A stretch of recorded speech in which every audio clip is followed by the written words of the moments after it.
menda va boshqa ko'pchilik haydovchilarda qiynab turgan savollarga javob beramiz. Ya'ni bilsangiz 48 soat ichida kameradan radarga tushadigan bo'lsangiz, shuni jarima qarar 48 soat ichida kelmasa, shu jarima qarar bekor etiladi degan bir xabar tarqaladi.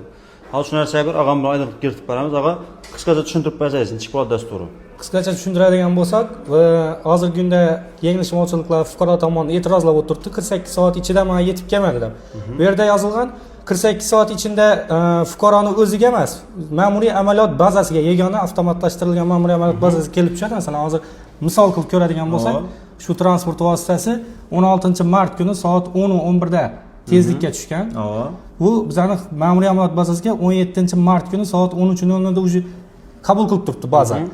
Bu yerda agar 48 soatdan o'tadigan bo'lsa, bu yerda bizning ma'muriy amaliyot bazasi avtomatik qabul qilmaydi uni. Tadbirkorning o'zida qoladi, u nosoz hodisalarga tarkibidan kiradi va bizga qabul qilinmaydi.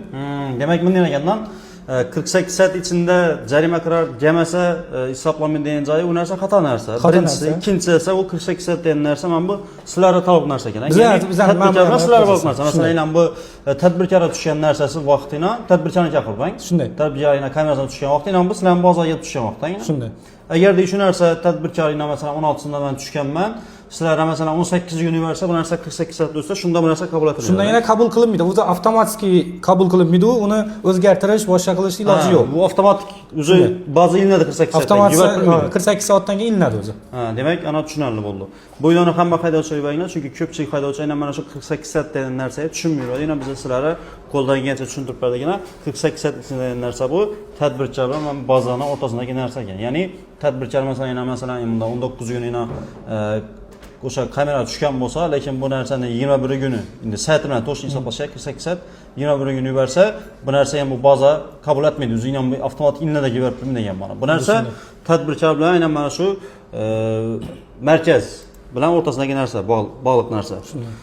Bu yo'lni hamma haydovchilar bu narsani tushunmaganlari tushuntirib, oyog'ini qo'yma va hammani iloji boricha yo'l harakati qoidalarini rioya qilib haydashlarini va iloji boricha kameraga tushmang, cho'ntagiga zarar etmang, haydashlarni mana so'rab qolamiz.